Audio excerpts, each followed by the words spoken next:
The people of this city have spirit, I'll give them that. They've not lost the will to fight.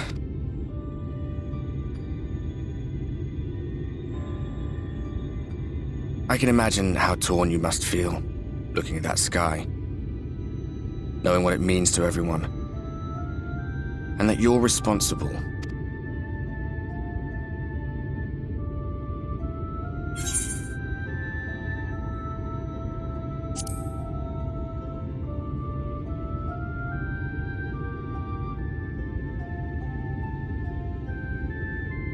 If you're thinking...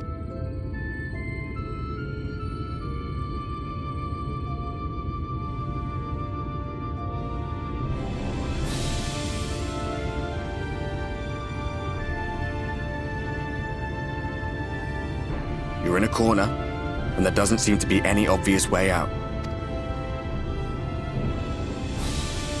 But that doesn't mean it's over. However hopeless it seems, you haven't lost yet.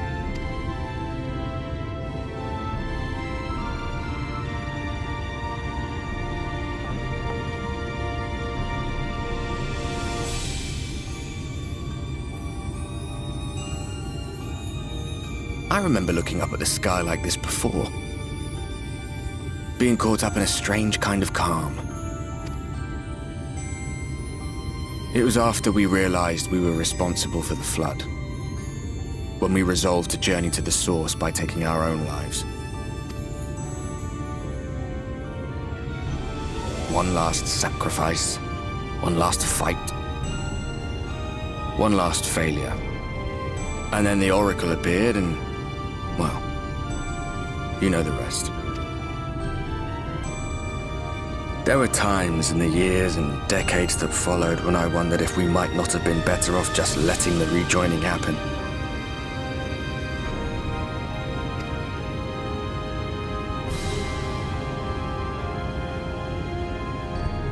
That we'd made one last mistake.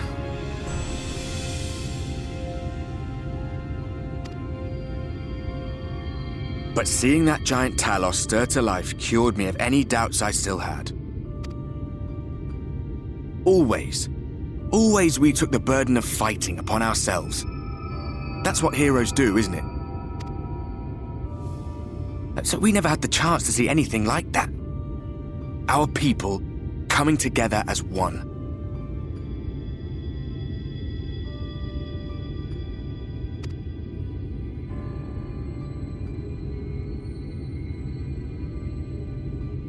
To think that their hope still burned so bright. That they were still so eager to live, they would lift up their fellows, one on top of the other, till they reached the sky. No. We made the right decision. And I can finally feel proud of the part we played in helping this world survive.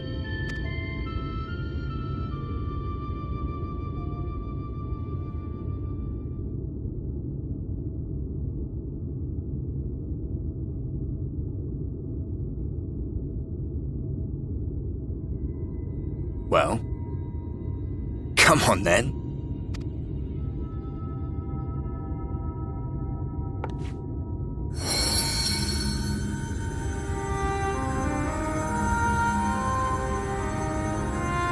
As I thought, what happened between us was no coincidence. My story may be finished, but the fates have gifted me a minor role in yours. I suspected as much the moment I realized you could hear me. But it's hard not to doubt yourself when you're the man who caused the flood. I was afraid to do anything more than watch for fear of making things even worse. But no longer. After all, the path I once walked is now yours to finish.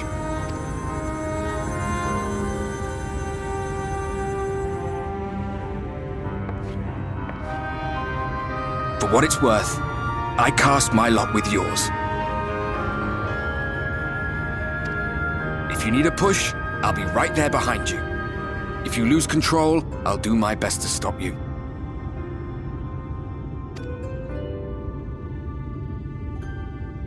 So, let us be about it, hero.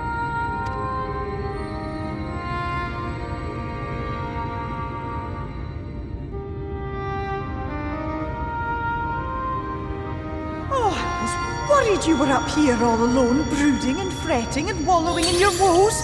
But look at you, grinning at nothing like a pollen-drunk pixie.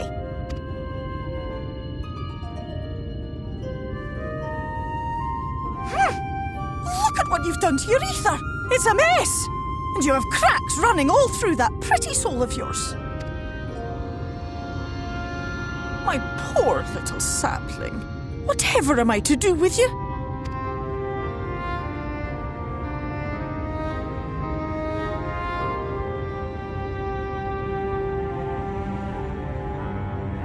Shall I yield up my throne? You could claim it, cut ties with the mortal world, hide away in the castle.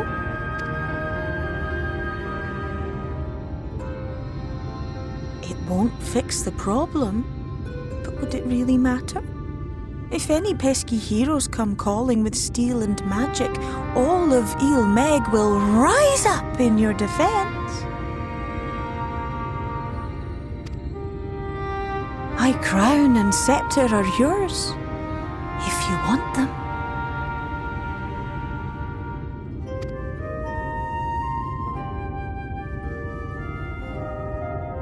What? Don't give me that look! Of course I knew before I asked that you'd never ever heed such a wicked suggestion.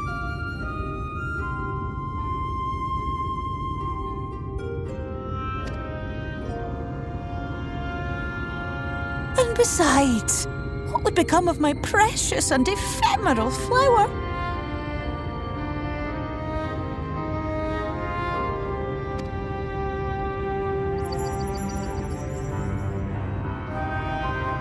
Oh, my dear beloved sapling, you are lost, confused, and have precious little time to gather your wits. Your kind is always so preoccupied with what lies ahead, and so we muddle your vision with fog and glamour. But such trickery is easy to see through. Stand very, very still. Think not of where you need to go, but where you are right now at this moment, at this time, in this place.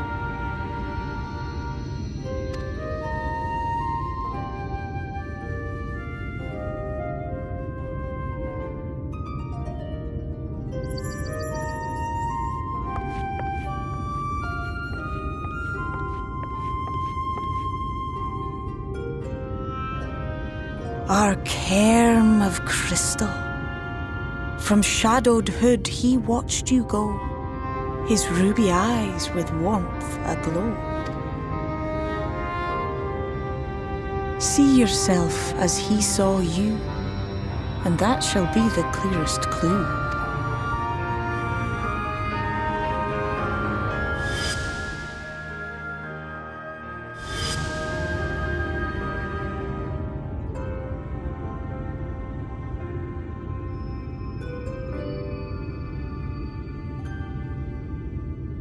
You stand in his garden, dear sapling. Ask his flowers what they know, and you will surely find an answer. But what will you do with it, I wonder? I'll be watching and waiting, waiting and watching.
I have unlocked the door to the umbilicus. You are free to enter.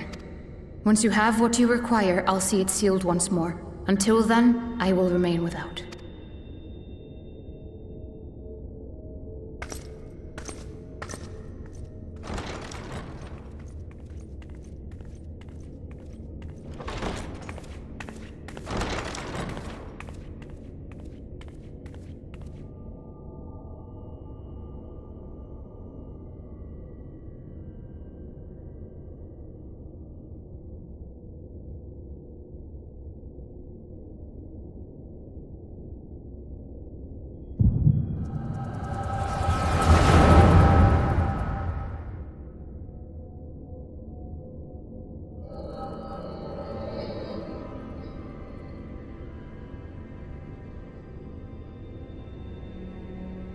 A moment to collect my thoughts, I prithee. Thy true name is G'rahartia, then. By thy claims, thou too art a native of the Source, though from an age beyond our own, when the 8th umbral calamity hath visited devastation upon our star. Thou hast, by subtle means, reached across the boundaries of time and space to unsow the seeds of catastrophe, ere its creeping vines drag our champion unto an early grave. In essence, yes. A difficult story to swallow, I am sure.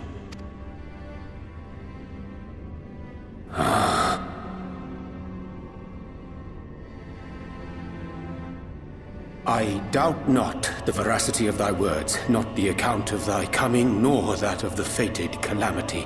Yet my mind straineth still to apprehend the enormity of this tale. Wouldst thou favor me with a gradual unfolding of its chapters? Certainly. But where to begin? I should start with those great minds who survived the calamity. Cid Garland being perhaps the greatest. In hopes of staying the unending tides of war, he and his fellows pursued all manner of possible solutions. One of these was rooted in a theory which unified several fundamental principles discovered over the course of the Warrior of Light's adventures. It proposed a method by which one could enter the River of Time, traverse the rift, and leap between worlds. Perfecting that idea, however, was a work which consumed their lifetimes. And thus was it left to future generations to decide whether theory would be put into practice. But all the while, the world continued to burn. Hope was a feeble outpost, beset on all sides by thievery and misery and murder. People cried out in despair, "There is no hope! We are finished. Mankind is finished." Then others raised their voices in answer. Though we be beyond salvation, those who came before may yet be saved. We will forge a crossroads and pave the way for a different future. By the wisdom of our forebears, we will prevent this calamity from ever having come to pass.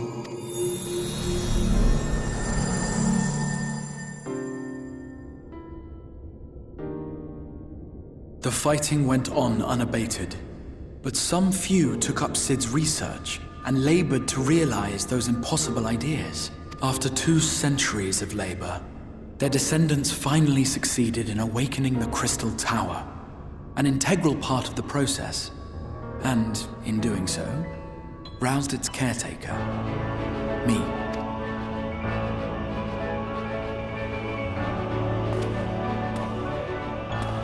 By this stage, scholars had largely established the phenomena underpinning the rejoining, and identified the first as the shard which precipitated the 8th umbral calamity. This grand structure was already capable of storing the energies required to attempt the translocation. All that remained was to augment some few of its functions based upon the theoretical models of Cid and his compeers. And by means of such technologies didst thou effect thine arrival in the first, to an age before this star had joined with the Source.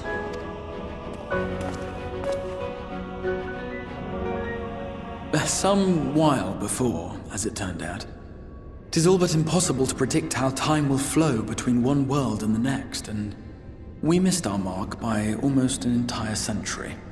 But this only worked in our favor. The Sin Eaters could not be defeated without the blessing of light, and summoning the only woman who might stand a chance against them would require decades of preparation. An undertaking of scarce credible endurance. That thou hast kept thy plan from falling into disarray these many years bordereth on the miraculous. Yet howsoever history be rewritten, thy present self was shaped by events which followed the calamity. Should said catastrophe be averted, the very skein of thine existence will unravel. Surely thou hast foreseen this. I am aware of the consequences. 'Tis for that very reason Cid and his colleagues bequeathed their legacy as an offering, and not an edict.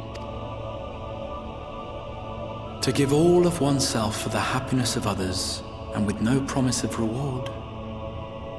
'Tis a hard thing to ask. Harder still for those condemned to survive in a world which pitted brother against brother. Indeed, you are right to call the execution of this plan miraculous, though the force which held it together was nothing so inexplicable. It was her. The warrior of light has been our unbroken thread.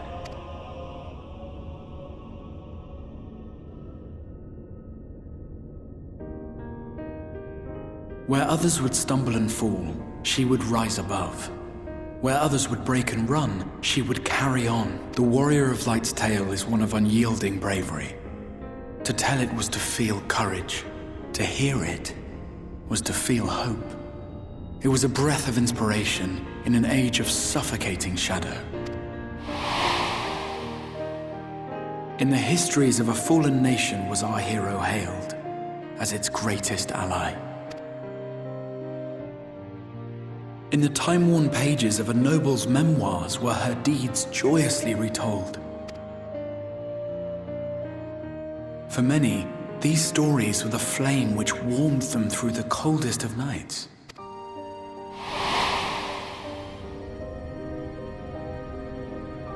And so it should come as little surprise that the plan found no shortage of volunteers, concerning as it did the Warrior of Light herself. It was their chance to add their own verse to the hero's saga. She was the lodestar that brought them all together, to send their final message back through time and space to her.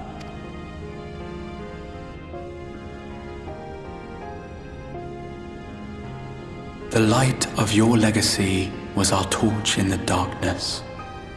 Burn bright again and live.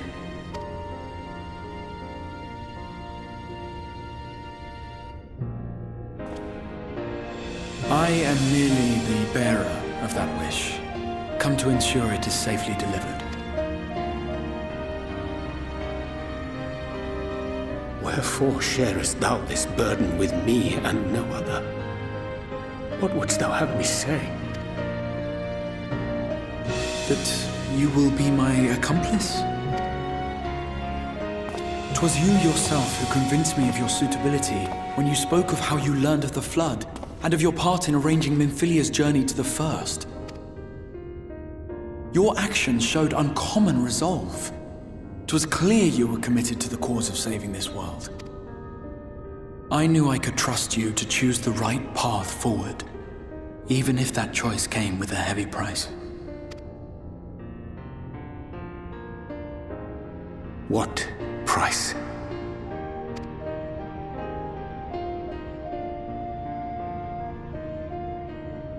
When all is said and done, and the last of the Light Wardens lies slain, I will absorb their corrupted ether, and then I will die.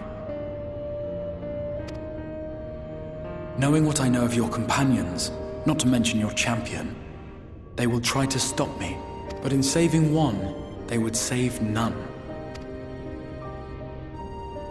Therefore, I implore you to aid me in concealing my identity and ensuring this tale ends as it must.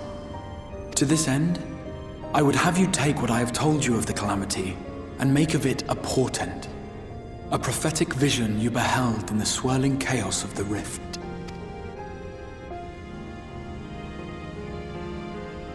Is this truly thy wish?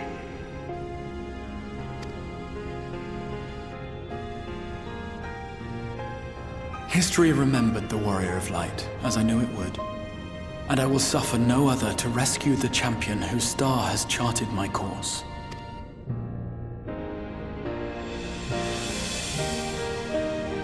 I will see this tale to a happy end, my friend.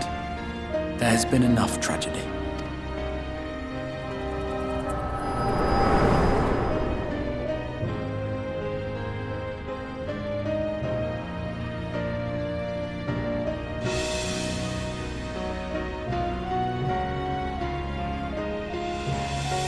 Careful now. If you lose control again, the light could claim you for good. Although it's probably only a matter of time before you succumb to the change in any case.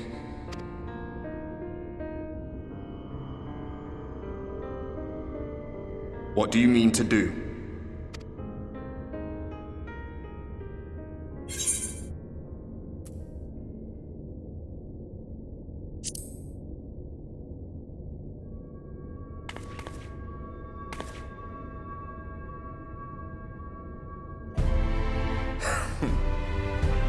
We should be on our way. Dacian mentioned the Tempest, did he not? That's the stormy seas around Calusia to you. His lair must be down there somewhere, hidden beneath the waves.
Ah, we have found thee.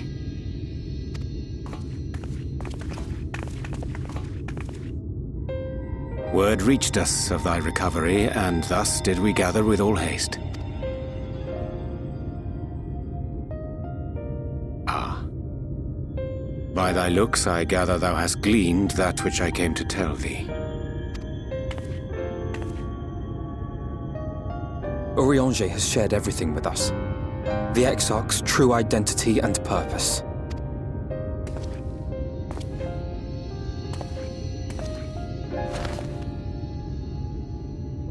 I offer no excuses.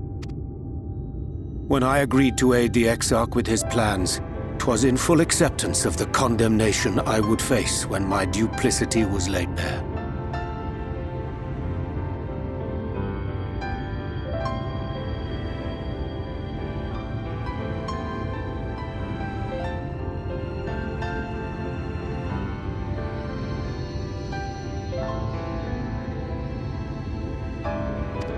It is not rancor, but resolve that I sense in thee.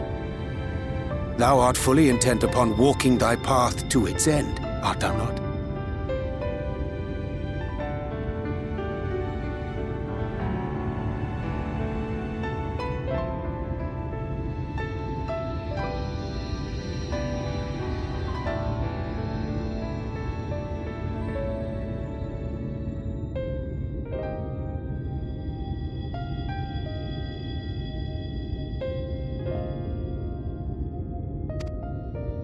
If thou canst forgive my deception, or, failing that, set aside thy displeasure for a time, I do beg leave to follow thee.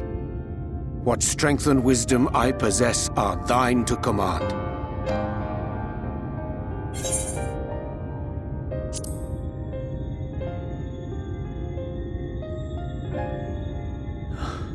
I thank thee.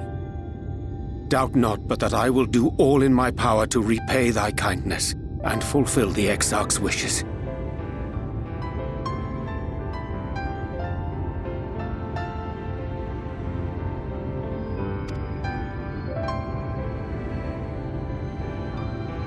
I'm sorry, but I don't think this is a good idea.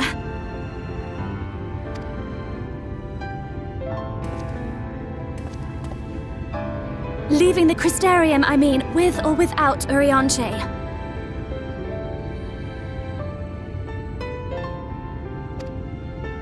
What I did for you won't last forever. There's no telling when the light will break free again.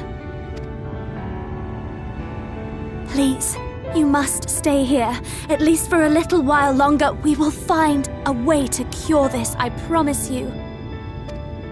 How can you make promises? We don't even know where to start. Alisaie, please. You know Rean was only trying to help. Of course I know! I know only too well! But making promises you have no way of keeping is not a kindness. It's a lie. Plain and simple. We've all searched, high and low, for an answer, and every one of us came back empty-handed. I am not about to stand in her way now. Not after failing her in her hour of need. No, the least we can do is...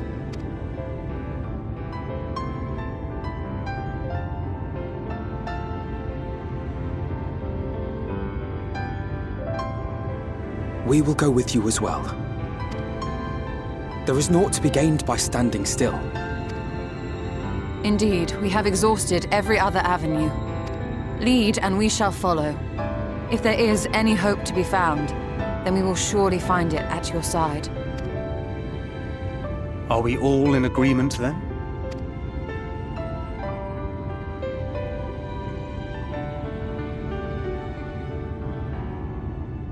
Is there aught we can do to help?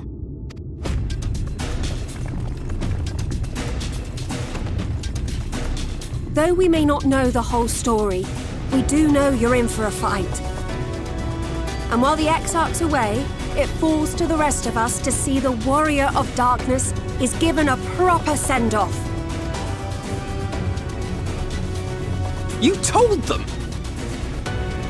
No! Well, not in so many words. Aye, we didn't need it spelled out for us. When the night sky appeared over whichever place you went to, it was harder not to put two and two together. From the moment I heard that you and the Exarch shared the homeland, I had my suspicions. Long had he been waiting for a certain someone to arrive, and I knew at once that it must be you. Exactly. When he went up to meet you, 'twas clear it was no ordinary visitor. That spring in his step spoke volumes. I could feel his excitement. Eat him! That's right!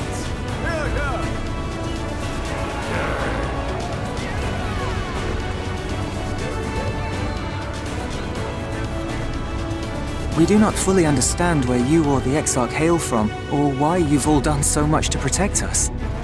But we are deeply grateful nonetheless. So, if there is anything at all we might do to aid your journey, you need only name it. What would you have of us? You might have invited them to join us, where there are not so many. But come, they are waiting. What is your will, O Warrior of Darkness?